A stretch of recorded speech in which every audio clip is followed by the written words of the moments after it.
ਗੁਲਾਮ ਆ ਅਸੀਂ। ਗੁਲਾਮਾਂ ਨੂੰ ਉਹਨਾਂ ਦੇ ਹੱਕ ਨਹੀਂ ਮਿਲਦੇ ਹੁੰਦੇ, ਗੁਲਾਮਾਂ ਨੂੰ ਦੀਆਂ ਮੰਗਾਂ ਨਹੀਂ ਮੰਨੀਆਂ ਜਾਂਦੀਆਂ ਹੁੰਦੀਆਂ, ਉਹਨਾਂ ਤੇ ਮਾਲਾ ਸਿੱਟੀ ਜਾਂਦੀਆਂ ਏ ਤੇ ਉਹਦੇ ਚ ਮੋਤੀ ਜੇ ਵੰਡ ਕੇ ਆਪਦੀਆਂ ਜੇਬ ਚ ਪਾ ਕੇ ਉਹ ਘਰਾਂ ਨੂੰ ਤੁਰ ਜਾਂਦੇ ਆ। ਹੁਣ ਇਹ ਅਸੀਂ ਡਿਸਾਈਡ ਕਰ ਲਈਏ ਵੀ ਅਸੀਂ ਖਰਾਤਾਂ ਲੈਣੀਆਂ ਕਿ ਹੱਕ ਲੈਣੇ ਆ। ਜੇ ਹੱਕ ਲੈਣੇ ਆ ਤਾਂ ਫਿਰ ਲੜਾਈ ਲੜੋ, ਆ ਜਾਓ ਫਿਰ ਮੈਦਾਨ 'ਚ। ਦੀਪ ਦੇ ਵਿੱਚ ਇੱਕ ਚੰਗੇਰਾ ਭਵਿੱਖ ਦਿਖਦਾ ਸੀਗਾ ਸਾਡੀ ਕੌਮ ਨੂੰ ਕਿ ਇਹ ਕਿਤੇ ਸਾਨੂੰ ਤਣ ਪੱਤਣ ਲਾ ਸਕਦਾ। ਉਹ ਆਪਦੇ ਦੁਸ਼ਮਣਾਂ ਨੂੰ ਵੀ ਗਾਲਾਂ ਨਹੀਂ ਸੀ ਕੱਢਦਾ, ਬਹੁਤ ਪਿਆਰ ਨਾਲ ਹਰ ਗੱਲ ਦਾ ਜਵਾਬ ਦਿੰਦਾ। ਇਹੋ ਜਿਹਾ ਨੌਜਵਾਨ ਮਸਾਂ ਮਿਲਿਆ ਸੀਗਾ ਸਾਨੂੰ ਪੰਜਾਬ ਨੂੰ। ਸਾਡੀ ਬਹਿਸ ਵੀ ਹੋ ਜਾਂਦੀ, ਲੜਾਈ ਵੀ ਹੋ ਜਾਂਦੀ, ਫਿਰ ਅਸੀਂ 5-7 ਮਿੰਟਾਂ ਬਾਅਦ ਫਿਰ ਬੋਲ ਪੈਂਦੇ, ਨੋਰਮਲ ਹੋ ਜਾਂਦੇ। ਮੈਨੂੰ ਕਹਿਦਾ ਹੁੰਦਾ ਸੀ ਕਿ ਸਰ ਤੁਸੀਂ ਨਾ ਗੁੱਸਾ ਨਾ ਕਰਿਆ ਕਰੋ, ਮੈਂ ਤੁਹਾਨੂੰ ਡੈਡ ਦੀ ਜਗ੍ਹਾ ਵੇਖਦਾ। ਉਹ ਜਿਹੜੀਆਂ ਗੱਲਾਂ ਕਰਦਾ ਹੁੰਦਾ ਸੀ ਮੇਰੇ ਨਾਲ ਕਿ ਪੰਜਾਬ ਦੇ ਲਈ ਆਪਾਂ ਨੂੰ ਕੁਛ ਕਰਨਾ ਚਾਹੀਦਾ ਸਰ, ਪੰਜਾਬ ਦੇ ਹਾਲਾਤ ਬਹੁਤ ਬੁਰੇ ਨੇ।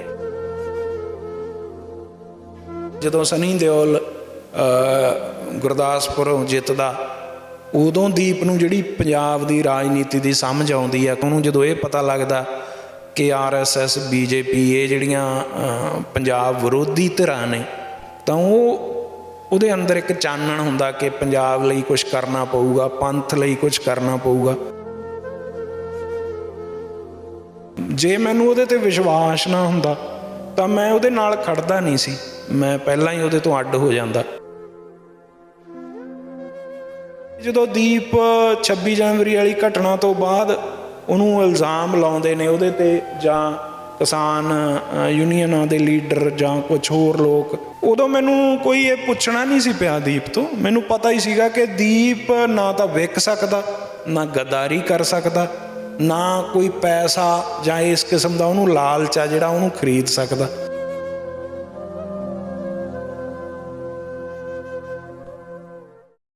ਅਸੀਂ ਆਪਣੀ ਜ਼ਿੰਦਗੀ ਦੇ ਵਿੱਚ ਮਨੋਰੰਜਨ ਕਰਦੇ ਸਮੇਂ ਕੁਝ ਅਜਿਹੀਆਂ ਚੀਜ਼ਾਂ ਦੇਖਦੇ ਹਾਂ ਜਿਨ੍ਹਾਂ ਦੇ ਨਾਲ ਸਾਡੀ ਗੂੜੀ ਸਾਂਝ ਬਣ ਜਾਂਦੀ ਹੈ। ਜਦੋਂ ਪੰਜਾਬੀ ਫਿਲਮਾਂ ਦੀ ਗੱਲ ਕੀਤੀ ਜਾਂਦੀ ਹੈ ਤਾਂ ਕੁਝ ਫਿਲਮਾਂ ਇਸ ਤਰ੍ਹਾਂ ਦੀਆਂ ਨੇ ਜਿਹੜੀਆਂ ਸਾਨੂੰ ਇੱਕ ਤਰ੍ਹਾਂ ਦੇ ਨਾਲ ਪ੍ਰੇਰਨਾ ਵੀ ਦਿੰਦੀਆਂ ਨੇ, ਪਰ ਕਿਤੇ ਨਾ ਕਿਤੇ ਅੱਗੇ ਵਧਣ ਵਾਸਤੇ ਵੀ ਸਾਨੂੰ ਇੱਕ ਹਲੂਣ ਕੇ ਰੱਖ ਦਿੰਦੀਆਂ ਨੇ। ਅਜਿਹੀ ਇੱਕ ਫਿਲਮ ਦੀ ਗੱਲ ਕੀਤੀ ਜਾਂਦੀ ਹੈ ਜੋਰਾ 10 ਨੰਬਰੀਆ, ਜਿਸ ਨੂੰ ਬਾਈ ਅਮਰਦੀਪ ਗਿੱਲ ਨੇ ਲਿਖਿਆ ਸੀ। ਬਾਈ ਅਮਰਦੀਪ ਸਾਡੇ ਨਾਲ ਹੈ। ਉਹਨਾਂ ਨੇ ਅਜਿਹੇ ਦੇ ਵਿੱਚ ਉਸ ਫਿਲਮ ਦੀ ਬਾਬਤ ਇੱਕ ਕਿਤਾਬ ਛਾਪ ਕੇ ਲੋਕਾਂ ਦੇ ਵਿੱਚ ਲੈ ਕੇ ਆਂਦੀ ਹੈ। ਸਭ ਤੋਂ ਪਹਿਲਾਂ ਬਾਈ ਦੇ ਨਾਲ ਗੱਲਬਾਤ ਕਰ ਲੈਂਦੇ। ਬਾਈ ਜੀ ਸਭ ਤੋਂ ਪਹਿਲਾਂ ਸਵਾਗਤ ਹੈ ਜੀ। ਬਹੁਤ ਬਹੁਤ ਮਿਹਰਬਾਨੀ ਜੀ। ਸਤਿ ਸ੍ਰੀ ਅਕਾਲ ਸਾਰੇ ਦੇਖਣ ਸੁਣਨ ਵਾਲਿਆਂ ਨੂੰ। ਬਾਈ ਜੀ ਸਭ ਤੋਂ ਪਹਿਲਾਂ ਸਵਾਲ ਇਹ ਹੈ, ਜਿਹੜੀ ਕਿਤਾਬ ਲੈ ਕੇ ਆਏ ਹੋ ਤੁਸੀਂ, ਇਸ ਤੋਂ ਪਹਿਲਾਂ ਫਿਲਮ ਲੈ ਕੇ ਆਂਦੀ ਸੀ, ਉਹਨਾਂ ਲੋਕਾਂ ਨੇ ਪੂਰੀ ਤਰ੍ਹਾਂ ਉਸ ਫਿਲਮ ਨੂੰ ਦੇਖਿਆ, ਜੋਰਾ 10 ਨੰਬਰੀਆ, ਹਰ ਬੰਦਾ ਜਾਣਦਾ ਸੀ ਕਿ ਉਸ ਫਿਲਮ ਦੇ ਵਿੱਚ ਕੀ ਹੈ, ਉਹ ਫਿਲਮ ਦਾ ਮੰਤਵ ਕੀ ਸੀਗਾ।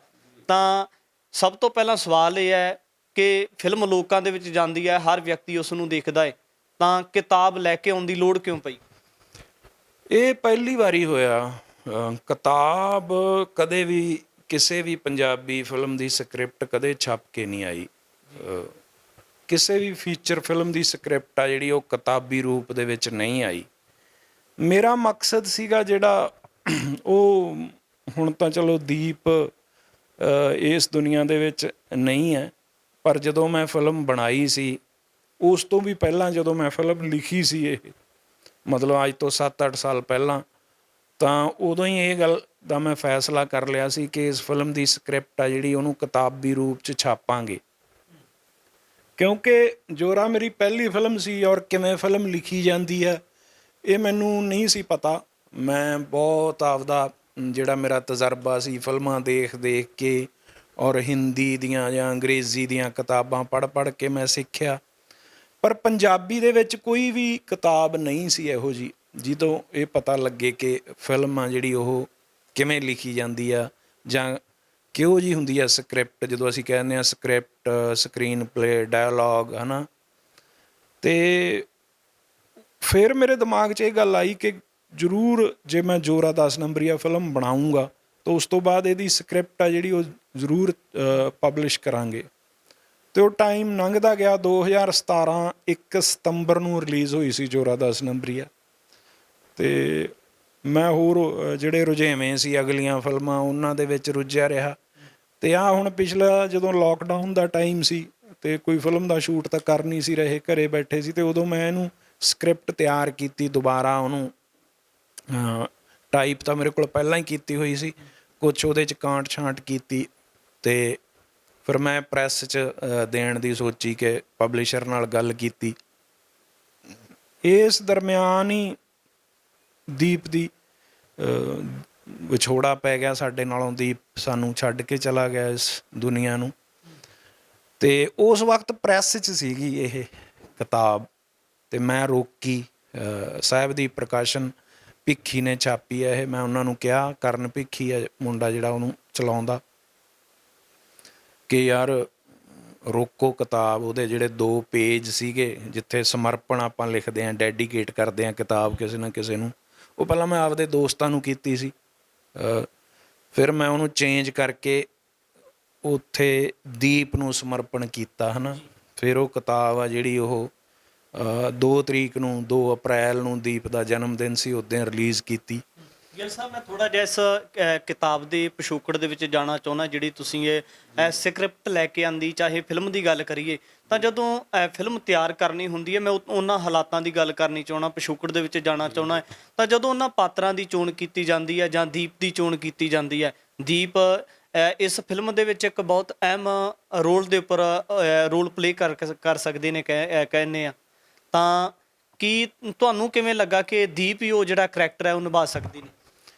ਹਾਂਜੀ, ਇਹ ਬਹੁਤ ਵਾਰ ਗੱਲ ਹੋ ਚੁੱਕੀ ਆ। ਜਦੋਂ ਮੈਂ ਜੋਰਾ ਲਿਖੀ ਸੀ ਉਦੋਂ ਮੈਂ ਦੀਪ ਨੂੰ ਨਹੀਂ ਸੀ ਜਾਣਦਾ। ਮੈਂ ਬਹੁਤ ਸਾਰੇ ਜਿਹੜੇ ਪੰਜਾਬੀ ਦੇ ਨੋਨ ਸਟਾਰ ਨੇ, ਐਕਟਰ ਨੇ ਵੱਡੇ ਨਾਮਵਰ, ਉਹਨਾਂ ਨੂੰ ਮੈਂ ਜੋਰਾ 10 ਨੰਬਰੀਆ ਸੁਣਾਈ ਅਤੇ ਉਹਨਾਂ ਨੂੰ ਪਸੰਦ ਵੀ ਆਉਂਦੀ ਸੀ। ਪਰ ਮੇਰੇ ਅੰਦਰ ਇੱਕ ਗੱਲ ਸੀ ਜਿਹੜੀ ਮੈਂ ਸੋਚਦਾ ਹੁੰਦਾ ਸੀ ਕਿ ਨਹੀਂ ਯਾਰ, ਬੰਦਾ ਹੋਰ ਚਾਹੀਦਾ ਮੈਨੂੰ, ਇੱਦਾਂ ਦਾ ਬੰਦਾ ਚਾਹੀਦਾ ਸੀ ਕਿ ਜਿਹਦੀ ਪਛਾਣ ਆ ਜਿਹੜੀ ਉਹ ਫਿਲਮ ਤੋਂ ਬਾਅਦ ਇੱਦਾਂ ਬਣ ਜੇ ਕਿ ਲੋਕ ਉਹਨੂੰ ਜੋਰਾ ਹੀ ਕਹਿਣ, ਹੈ ਨਾ। ਕੋਈ ਨਵਾਂ ਮੁੰਡਾ ਹੋਵੇ ਜਿਹਦੀ ਹੋਰ ਕਿਸੇ ਪਾਤਰ ਦੀ ਪਛਾਣ ਨਾ ਹੋਵੇ ਪਹਿਲਾਂ, ਜਾਂ ਉਹਦਾ ਨਾਮ ਆ ਜਿਹੜਾ ਉਹ ਇੰਨਾ ਵੱਡਾ ਨਾ ਹੋਵੇ। ਅਤੇ ਔਰ ਉਹਦੇ 'ਚ ਇੱਕ ਗੱਲ ਵੀ ਹੋਣੀ ਚਾਹੀਦੀ ਆ, ਉਹ ਜੋ ਰੋਹਬ ਆ, ਜੋ ਉਹਦੀ ਆਵਾਜ਼ ਆ, ਉਹਦੀ ਜੋ ਖਾਸ ਕਰਕੇ ਬਠਿੰਡੇ ਦੀ ਕਹਾਣੀਆਂ, ਬਠਿੰਡੇ ਦੇ ਪਾਤਰ ਨੇ, ਮੈਂ ਖੁਦ ਬਠਿੰਡੇ ਦਾ, ਅਤੇ ਉਹ ਜਿਹੜੀ ਮਲਵਈ ਭਾਸ਼ਾ 'ਤੇ ਪਕੜ ਹੋਣੀ ਚਾਹੀਦੀ ਹੈ। ਅਤੇ ਮੈਂ ਦੀਪ ਨੂੰ ਫਿਰ ਮਿਲਿਆ 2015 'ਚ, ਉਦੋਂ ਪਹਿਲੀ ਫਿਲਮ ਉਹਦੀ ਰਿਲੀਜ਼ ਹੋਈ ਸੀ ਰਮਤਾ ਜੋਗੀ। ਕਿਹੜੀ ਜਗ੍ਹਾ 'ਤੇ ਮਿਲਾਪ ਹੋਇਆ ਸੀ? ਮੈਂ ਚੰਡੀਗੜ੍ਹ ਹੀ ਮਿਲਿਆ ਸੀ ਉਹਨੂੰ। ਅਤੇ ਉਦੋਂ ਫਿਰ ਜਦੋਂ ਮੈਂ ਉਹਦੇ ਨਾਲ ਗੱਲ ਕੀਤੀ, ਜਦੋਂ ਕਿ ਹਾਂ ਅਸੀਂ ਦੋਨੇ ਹੀ ਬਠਿੰਡੇ ਦੇ ਸੀ, ਪਰ ਦੀਪ ਬਹੁਤ ਸਾਲਾਂ ਦਾ ਬੋਂਬੇ ਰਹਿੰਦਾ ਸੀ, ਇਸ ਕਰਕੇ ਉਹ ਮੈਨੂੰ ਨਹੀਂ ਸੀ ਜਾਣਦਾ, ਮੈਨੂੰ ਉਹਦਾ ਨਹੀਂ ਸੀ ਪਤਾ। ਪਰ ਮੈਂ ਉਹਦੇ ਚਾਚੇ ਨੂੰ ਜਾਂ ਹੋਰ ਪਰਿਵਾਰਕ ਮੈਂਬਰਾਂ ਨੂੰ ਜਾਣਦਾ ਸੀ। ਅਤੇ ਜਦੋਂ ਉਹਨੇ ਕਿਹਾ ਕਿ ਮੈਂ ਵੀ ਬਠਿੰਡੇ ਦਾ ਹੀ ਰਹਿਣ ਵਾਲਾ ਸਰ, ਤਾਂ ਫਿਰ ਸਾਡੀ ਹੋਰ ਨੇੜਤਾ ਵੱਧ ਗਈ। ਅਤੇ ਮੈਂ ਉਹਨੂੰ ਕਿਹਾ ਕਿ ਮੇਰੇ ਕੋਲ ਇੱਕ ਫਿਲਮ ਆ ਜਿਹੜੀ ਮੈਂ ਚਾਹੁੰਦਾ ਕਿ ਤੁਸੀਂ ਕਰੋ, ਉਹਦਾ ਜਿਹੜਾ ਨਾਇਕ ਆ ਜੋਰਾ। ਦੀਪ ਨੂੰ ਬੜਾ ਚੰਗਾ ਲੱਗਿਆ ਉਹ ਸਬਜੈਕਟ। ਮੈਂ ਉਹਨੂੰ ਕਿਹਾ ਕਿ 10 ਕੁ ਮਿੰਟ ਦੀ ਕੋਈ ਸਾਡੀ ਮੀਟਿੰਗ ਸੀ, JW ਮੈਰਿਟ ਹੋਟਲ ਦੇ ਵਿੱਚ ਸੀਗੀ, ਅਤੇ ਉਹਨੇ ਬੋਂਬੇ ਜਾਣਾ ਸੀ। ਮੈਂ ਕਿਹਾ ਵੀ ਮੈਨੂੰ ਈਮੇਲ ਦੇ ਦਿਓ ਆਪਦੀ, ਮੈਂ ਕਹਾਣੀ ਤੁਹਾਨੂੰ ਮੇਲ ਕਰ ਦਿੰਦਾ। ਅਤੇ ਉਹ ਪਹਿਲੀ ਮੁਲਾਕਾਤ 'ਚ ਇਹ ਗੱਲ ਕਲੀਅਰ ਹੋ ਗਈ ਸੀਗੀ ਕਿ ਦੀਪ ਹੀ ਜੋਰਾ ਕਰੂਗਾ। ਉਦੋਂ ਬਾਅਦ ਦੀਪ ਮਹੀਨੇ ਕੁ ਬਾਅਦ ਮੇਰੇ ਕੋਲ ਬਠਿੰਡੇ ਆਇਆ ਅਤੇ ਫਿਰ ਸਾਡੀਆਂ ਅੱਗੇ ਗੱਲਾਂ ਹੁੰਦੀਆਂ ਰਹੀਆਂ। ਫਿਰ 2016 'ਚ ਮੈਂ ਬੋਂਬੇ ਚਲਾ ਗਿਆ। ਫਿਰ ਉੱਥੋਂ ਅਸੀਂ ਤਿਆਰੀ ਕੀਤੀ, ਤੁਸੀਂ ਦੇਖਿਆ ਹੋਣਾ ਰਮਤਾ ਜੋਗੀ 'ਚ ਬਿਲਕੁਲ ਹੋਰ ਤਰ੍ਹਾਂ ਦਾ ਦੀਪ, ਜੋਰਾ 10 ਨੰਬਰੀਆ 'ਚ ਬਿਲਕੁਲ ਹੋਰ ਤਰ੍ਹਾਂ ਦਾ, ਦਾੜ੍ਹੀ ਮੁੱਛਾਂ, ਔਰ ਉਹਦਾ ਇੱਕ ਸਰੀਰ ਵੀ ਜਿਹੜਾ ਭਰਮਾ, ਉਹਦਾ ਜਿਹੜਾ ਸਰੀਰ ਸੀ, ਫਿਜ਼ੀਕਲ ਫਿਟਨੈਸ ਆ ਜਿਹੜੀ ਉਹਦੀ ਬਹੁਤ ਜੋਰਾ 'ਚ ਹੋਰ ਤਰ੍ਹਾਂ ਦੀ ਆ, ਹੋਰ ਲੈਵਲ 'ਤੇ ਆ ਜਾਣੀ। ਫਿਰ ਅਸੀਂ ਉਹ ਤਿਆਰੀ ਕੀਤੀ ਜੋਰਾ, ਮੈਂ ਅਤੇ ਦੀਪ ਦੋਨੇ ਹੀ ਹੁੰਦੇ ਸੀ ਉੱਥੇ ਬੋਂਬੇ। ਫਿਰ ਆ ਕੇ ਅਸੀਂ ਉਹ ਫਿਲਮ ਸ਼ੂਟ ਕੀਤੀ 2016 ਦੇ ਆਖਰੀ ਮਹੀਨਿਆਂ ਦੇ ਵਿੱਚ ਬਠਿੰਡੇ, ਅਤੇ 2017 ਦੇ 1 ਸਤੰਬਰ ਨੂੰ ਜੋਰਾ ਰਿਲੀਜ਼ ਹੋਈ ਸੀ। ਬਾਕੀ ਫਿਰ ਤੁਹਾਨੂੰ ਪਤਾ ਹੀ ਹੈ ਬਾਕੀ ਸਾਰਾ। ਜੀ ਗਿੱਲ ਸਾਹਿਬ, ਇੱਕ ਹੋਰ ਸਵਾਲ ਕਰਨਾ ਚਾਹਣਾ, ਜੇ ਤੁਹਾਡੀ ਕਲਮ ਦੀ ਗੱਲ ਕੀਤੀ ਜਾਵੇ ਤਾਂ ਤੁਹਾਡੀ ਕਲਮ ਤੋਂ ਬਹੁਤ ਵਧੀਆ ਵਧੀਆ ਗੀਤ ਲਿਖੇ ਗਏ, ਜਿਨ੍ਹਾਂ ਗੀਤਾਂ ਨੂੰ ਬਹੁਤ ਵੱਡੇ ਵੱਡੇ ਨਾਮਵਰ ਗਾਇਕਾਂ ਨੇ ਗਾਇਆ ਔਰ ਵੱਖ-ਵੱਖ ਜਿਹੜੇ ਵਰਗਾਂ ਦੇ ਨਾਲ ਜੁੜੇ ਹੋਏ ਲੋਕ ਸੀ ਉਹਨਾਂ ਨੇ ਸੁਣਿਆ। ਤਾਂ ਮੈਂ ਜੇ ਦੀਪ ਸਿੱਧੂ ਦੀ ਔਰ ਤੁਹਾਡੀ ਗੱਲ ਕਰਾਂ, ਤੁਸੀਂ ਉਹਨਾਂ ਨੂੰ ਕਰੈਕਟਰ ਦਿੱਤਾ, ਫਿਲਮ ਉਹਨਾਂ ਨੇ ਕੀਤੀ, ਤਾਂ ਜਿਹੜਾ ਅਸੀਂ ਇੱਕ ਬਿਜ਼ਨਸ ਕਹਿ ਸਕਦੇ ਹਾਂ ਕਿ ਲੋਕ ਬਿਜ਼ਨਸ ਕਰਦੇ ਆ ਔਰ ਬਿਜ਼ਨਸ ਕਰਕੇ ਸਾਈਡ ਤੇ ਹੋ ਜਾਂਦੇ ਆ, ਪਰ ਤੁਹਾਡਾ ਦੀਪ ਸਿੱਧੂ ਦੇ ਨਾਲ ਇੰਨਾ ਗੂੜਾ ਸਨੇਹ ਹੋਣ ਦਾ ਕਾਰਨ ਕੀ ਰਿਹਾ? ਹਾਂਜੀ, ਇਹਦੇ 'ਚ ਸਭ ਤੋਂ ਪਹਿਲਾ ਬੇਸ ਤਾਂ ਸਾਡਾ ਇਹੀ ਸੀ ਕਿ ਅਸੀਂ ਦੋਨੋਂ ਬਠਿੰਡੇ ਦੇ ਸੀ। ਦੀਪ ਨੂੰ ਵੀ ਬਠਿੰਡੇ ਨਾਲ ਬਹੁਤ ਪਿਆਰ ਸੀਗਾ, ਮੈਨੂੰ ਬਠਿੰਡੇ ਨਾਲ ਬਹੁਤ ਪਿਆਰ ਆ। ਅਸੀਂ ਬੈਨਰ ਦਾ ਨਾਮ ਰੱਖਿਆ ਬਠਿੰਡੇ ਵਾਲੇ 22 ਫਿਲਮਸ, ਜਿਹਦੇ ਤਹਿਤ ਹੀ ਅਸੀਂ ਜੋਰਾ ਔਰ ਦੂਜੀਆਂ ਸਾਰੀਆਂ ਫਿਲਮਾਂ ਬਣਾਈਆਂ। ਔਰ ਉਸ ਤੋਂ ਇਲਾਵਾ ਸਾਡੀ ਸੋਚ ਸੀ ਜਿਹੜੀ ਉਹ ਬਹੁਤ ਮਿਲਦੀ ਸੀ, ਹੈ ਨਾ। ਉਹ ਵੀ ਬਹੁਤ ਸਾਫ਼ ਦਿਲ ਬੰਦਾ ਸੀ ਔਰ ਸੱਚੀ ਗੱਲ ਮੂੰਹ 'ਤੇ ਕਹਿਣ ਵਾਲਾ ਬੰਦਾ ਸੀ। ਮੈਂ ਵੀ ਉੱਦਾਂ ਦਾ ਹੀ ਹਾਂ। ਅਤੇ ਬਹੁਤ ਚੀਜ਼ਾਂ ਇਹੋ ਜਿਹੀਆਂ ਸੀ, ਇਹੋ ਜਿਹੀਆਂ ਗੱਲਾਂ ਸੀ ਜਿਹੜੀਆਂ ਸਾਡੀਆਂ ਮਿਲਦੀਆਂ ਸੀ। ਔਰ ਦੀਪ ਨੇ ਮੈਨੂੰ ਹਮੇਸ਼ਾ ਹੀ ਇਹ ਕਹਿਣਾ ਕਿ ਆਪਾਂ ਪਰਿਵਾਰ ਹਾਂ ਸਰ, ਵੀ ਆਰ ਫੈਮਿਲੀ, ਹੈ ਨਾ। ਅਤੇ ਪਰਿਵਾਰ ਦਾ ਜੀਅ ਹੀ ਬਣ ਕੇ ਉਹ ਰਿਹਾ, ਮੈਂ ਵੀ ਉਹਦੇ ਪਰਿਵਾਰ ਦਾ ਜੀਅ ਸੀ। ਜਿੰਨਾ ਸਾਡਾ ਪਿਆਰ ਸੀ ਜਾਂ ਜਿੰਨੀ ਉਹ ਮੈਨੂੰ ਇੱਜ਼ਤ ਦਿੰਦਾ ਸੀ, ਉਹ ਇੱਦਾਂ ਹੀ ਸੀ ਜਿੱਦਾਂ ਵੱਡੇ ਭਰਾਵਾਂ ਨਾਲ ਹੁੰਦਾ। ਜਾਂ ਕਈ ਵਾਰੀ ਸਾਡੀ ਬਹਿਸ ਵੀ ਹੋ ਜਾਂਦੀ, ਲੜਾਈ ਵੀ ਹੋ ਜਾਂਦੀ, ਫਿਰ ਅਸੀਂ 5-7 ਮਿੰਟਾਂ ਬਾਅਦ ਫਿਰ ਬੋਲ ਪੈਂਦੇ, ਨੋਰਮਲ ਹੋ ਜਾਂਦੇ। ਅਤੇ ਉਹ ਮੈਨੂੰ ਕਹਿੰਦਾ ਹੁੰਦਾ ਸੀ ਕਿ ਸਰ ਤੁਸੀਂ ਨਾ ਗੁੱਸਾ ਨਾ ਕਰਿਆ ਕਰੋ, ਮੈਂ ਤੁਹਾਨੂੰ ਡੈਡ ਦੀ ਜਗ੍ਹਾ ਵੇਖਦਾ, ਮਤਲਬ ਆਪਣੇ ਫਾਦਰ ਦਾ ਜ਼ਿਕਰ ਕਰਦਾ ਹੁੰਦਾ ਸੀ ਉਹ। ਜਿਹੜੀ ਬੇਸਿਕ ਗੱਲ ਸੀਗੀ ਬਿਜ਼ਨਸ ਵਾਲੀ, ਉਹ ਇਹ ਸੀ ਕਿ ਜਦੋਂ ਜੋਰਾ ਬਣਾਉਣੀ ਸੀ ਅਸੀਂ, ਤਾਂ ਦੀਪ ਨੇ ਮੈਨੂੰ ਕਿਹਾ ਕਿ ਇਹਦਾ ਬਜਟ ਬਣਾ ਕੇ ਦਿਓ ਸਰ। ਜਦੋਂ ਮੈਂ ਬਜਟ ਬਣਾ ਰਿਹਾ ਸੀ ਅਤੇ ਬਜਟ ਬਣਾ ਕੇ ਮੈਂ ਦੀਪ ਨੂੰ ਦਿੱਤਾ, ਅਤੇ ਉਹਦੇ ਵਿੱਚ ਮੈਂ ਆਪਦੇ ਪੈਸੇ ਨਹੀਂ ਸੀ ਲਾਏ ਐਜ਼ ਰਾਈਟਰ ਜਾਂ ਡਾਇਰੈਕਟਰ, ਮੈਂ ਜਿਹੜੇ ਕਿ ਲੱਖਾਂ 'ਚ ਹੋ ਸਕਦੇ ਸੀ, 20-25-30 ਲੱਖ ਵੀ ਹੋ ਸਕਦਾ ਸੀ, ਮੈਂ ਉਹ ਲਾਏ ਨਹੀਂ ਪੈਸੇ। ਮੈਨੂੰ ਦੀਪ ਕਹਿੰਦਾ ਸਰ ਤੁਸੀਂ ਆਪਦੇ ਪੇਮੈਂਟ ਨਹੀਂ ਲਾਈ।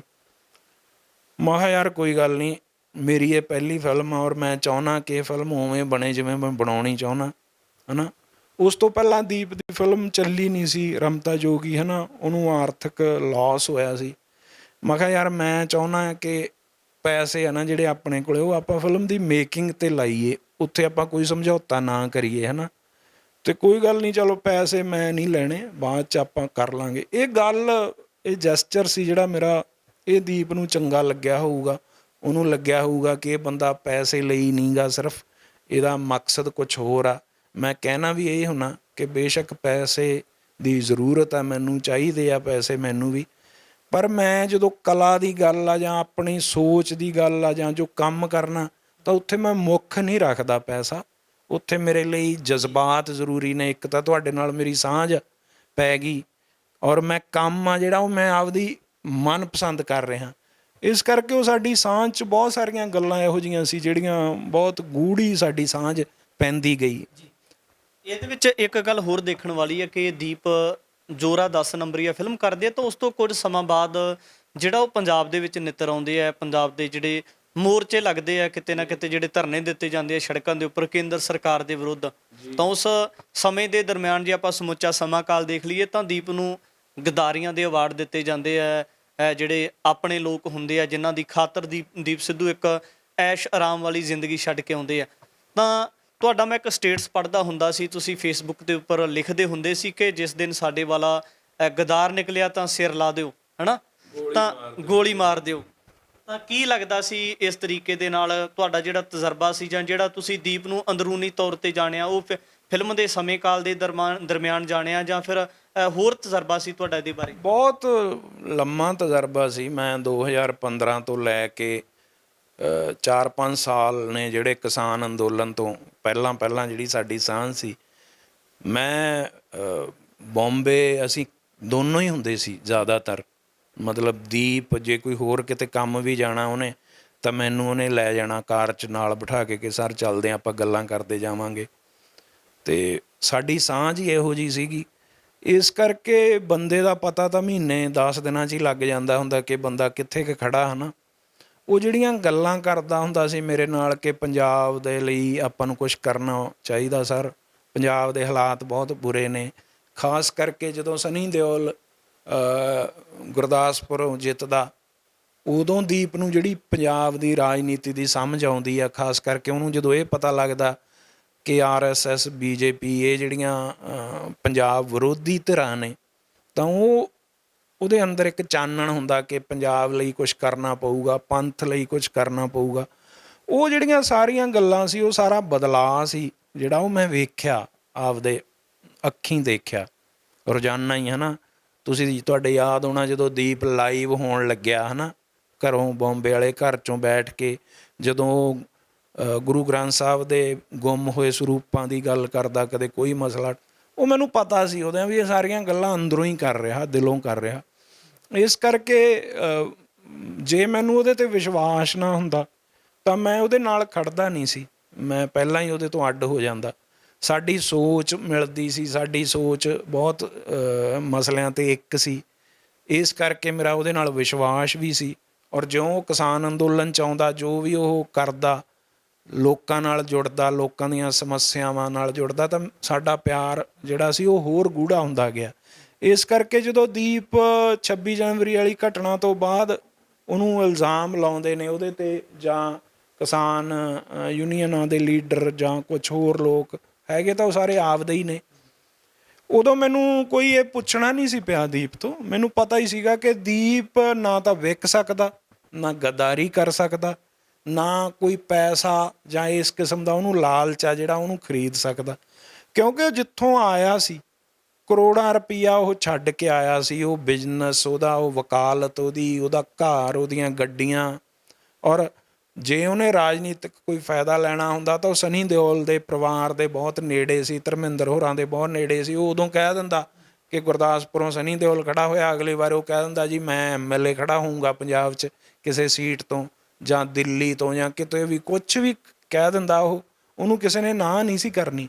ਜਦੋਂ ਕਿ BJP ਨੇ ਉਦੋਂ ਕੋਸ਼ਿਸ਼ ਵੀ ਬਹੁਤ ਕੀਤੀ ਸਨੀ ਦਿਓਲ ਵੇਲੇ ਕਿ ਦੀਪ BJP ਜੁਆਇਨ ਕਰੇ, ਪਰ ਦੀਪ ਨੇ BJP ਨਹੀਂ ਜੁਆਇਨ ਕੀਤੀ।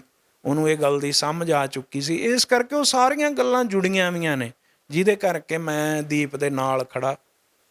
ਜੀ, ਗਿੱਲ ਸਾਹਿਬ, ਅਖੀਰ ਦੇ ਵਿੱਚ ਸਵਾਲ ਕਰਨਾ ਚਾਹੁੰਦਾ। ਮੇਰਾ ਇੱਕ ਨਿੱਜੀ ਸਵਾਲ ਹੈ ਕਿ ਜਦੋਂ ਦੀਪ ਸਿੱਧੂ ਸਰੀਰਕ ਤੌਰ 'ਤੇ ਸਾਡੇ ਕੋਲੋਂ ਵਿਛੜ ਜਾਂਦੇ ਆ ਤਾਂ ਹਰ ਬੰਦੇ ਦੀ ਅੱਖ ਨਮ ਹੋਈ, ਜਿਹੜਾ ਕਦੇ ਉਹਨਾਂ ਨੂੰ ਮਿਲਿਆ ਨਹੀਂ ਸੀ। ਕੇਵਲ ਉਹਨਾਂ ਨੇ ਸਪੀਚਾਂ ਸੁਣੀਆਂ ਸੀ। ਇੱਥੋਂ ਤੱਕ ਕਿ ਜਦੋਂ ਸ਼ੰਭੂ ਬਾਰਡਰ ਦੇ ਉੱਪਰ ਦੀਪ ਸਿੱਧੂ ਦੀ ਜਿਹੜੀ ਅੰਤਮ ਵਿਦਾਇਗੀ ਹੁੰਦੀ ਹੈ, ਲੈ ਕੇ ਆਂਦਾ ਜਾਂਦਾ ਜਦੋਂ ਘਰ ਨੂੰ, ਤਾਂ ਉਸ ਵੇਲੇ ਭੈਣਾਂ ਰੋਂਦੀਆਂ ਨੇ, ਜਿਨ੍ਹਾਂ ਨੇ ਕਦੇ ਦੀਪ ਦੇ ਨਾਲ ਮਿਲਾਪ ਵੀ ਨਹੀਂ ਸੀ ਕੀਤਾ। ਉਹ ਉਹਨਾਂ ਨੂੰ ਅੰਦਰੂਨੀ ਤੌਰ 'ਤੇ ਜਾਂਦੀਆਂ ਸੀ ਕਿ ਦੀਪ ਕੀ ਸੋਚਦਾ ਪੰਜਾਬ ਬਾਰੇ। ਤਾਂ ਇਹ ਕਿਹੜੀ ਗੱਲ ਹੁੰਦੀ ਹੈ ਕਿ ਜਿਹੜਾ ਸੀ ਸਾਡੇ ਮਨ ਦੇ ਵਿੱਚ ਆਪਣਿਆਂ ਪ੍ਰਤੀ ਵੀ ਇੰਨਾ ਦੁੱਖ ਨਾ ਹੋਵੇ, ਔਰ ਜਿੰਨਾ ਦੀਪ ਦੇ ਜਾਣ ਦਾ ਦੁੱਖ ਹੋਇਆ? ਇਹੀ ਗੱਲ ਸੀਗੀ ਅਸਲ ਦੇ ਵਿੱਚ। ਦੀਪ ਵਰਗੇ ਬੰਦੇ ਅੱਜ ਕੱਲ੍ਹ ਹੁੰਦੇ ਨਹੀਂ ਗੇ। ਨਾ ਤਾਂ ਇੰਨੇ ਸੱਚੇ ਲੋਕ ਹੁੰਦੇ ਨੇ, ਨਾ ਇੰਨੇ ਇਮਾਨਦਾਰ ਹੁੰਦੇ ਨੇ, ਨਾ ਇੰਨੇ ਦਲੇਰ ਹੁੰਦੇ ਨੇ। ਤੁਸੀਂ ਕੋਈ ਵੀ ਕੰਮ ਕਰੋਗੇ ਨਾ ਤਾਂ ਤੁਹਾਨੂੰ ਘਰ ਦੇ ਰੋਕਣਗੇ, ਐਂ ਨਾ ਕਰੋ, ਫਸ ਜਾਓਗੇ, ਪੁਲਿਸ ਫੜ ਲੂਗੀ, ਜੇਲ੍ਹ ਹੋ ਜੂਗੀ, ਐਂ ਹੋ ਜੂਗਾ, ਆਹ ਨੁਕਸਾਨ ਹੋ ਜੂਗਾ। ਦੀਪ ਨੂੰ ਕਿਸੇ ਤਰ੍ਹਾਂ ਦਾ ਕੋਈ ਡਰ ਨਹੀਂ ਸੀ। ਉਹ ਬਹੁਤ ਕਲੀਅਰ ਸੀ। ਔਰ ਉਹ ਜਿੰਨੀਆਂ ਦਲੇਰ ਗੱਲਾਂ ਕਰਦਾ ਸੀ, ਉਨੇ ਹੀ ਦਲੇਰ ਉਹ ਮਤਲਬ ਫੀਲਡ ਦੇ ਵਿੱਚ ਦੱਸਦਾ ਵੀ ਸੀ ਕਿ ਮੈਂ ਇਕੱਲਾ ਬੋਲ ਹੀ ਨਹੀਂ ਰਿਹਾ। ਉਹ ਫੀਲਡ ਦੇ ਵਿੱਚ ਮਤਲਬ ਉਹਦੇ ਜਿਹੜੇ ਕੰਮ ਸੀ ਉਹ ਵੀ ਉਨੇ ਹੀ ਦਲੇਰ ਸੀਗੇ।